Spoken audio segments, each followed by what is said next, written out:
ধুরন্ধরটা পুরোপুরি কমপ্লিট না করেই ধুরন্ধর রিভেঞ্জ দেখতে আমি চলে গেছি। সেটা নিয়েই দীপ আজকে আমাকে পুরো শোটাতে পাগল করে দিচ্ছে। এমনকি যখন শোটা চলছে ও বারবার আমাকে একটা প্রশ্নই করছে, "তুমি কি আদৌ কিছু বুঝতে পারছো?" আসলে বেশ কয়েকদিন আগে দীপ আমাকে ধুরন্ধর মুভিটা চালিয়ে দিয়েছিল। প্রায় ৩ ঘন্টার সিনেমা ছিল। আমি ১ ঘন্টা মতো দেখে ঘুমিয়ে পড়েছি। মানে আমার আর দেখা হয়নি। তো মাঝখানে ৩-৪ দিন সময় ছিল ও আমাকে বারবারই বলছিল, "তুমি 1 টা কমপ্লিট করো, নাহলে আমরা সিনেমাটা দেখতে যেতে পারব না।" তো এই কথাটা বারবার বলছিল, কিন্তু হাজারবার শোনার পর বা জানার পরেও আমি পুরোপুরি সিনেমাটা কমপ্লিট করতে পারিনি।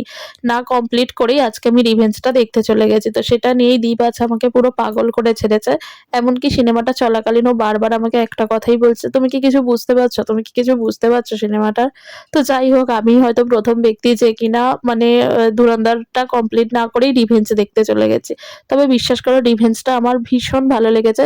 হ্যাঁ, আমি বুঝতে পেরেছি, ভালো মতোই বুঝতে পেরেছি। কারণ 1 টার আমি বেশ অনেকটা পার্টই দেখে ফেলেছিলাম। অল্প একটু শেষের দিকটা বাকি ছিল, সেটা আমি মানে কমপ্লিট করতে পারিনি। তো যাই হোক, তো এখানে ২ ভাই কেন জানি না পাগলাপোনার মতো ছুটছিল। আসলে আমরা ভেবেছিলাম যে মেট্রো ছেড়ে আমরা বাসে করে যাবো গল্প করতে, করতে। তো সেই কারণেই আরকি বাসটা আগে বেরিয়ে গেছে।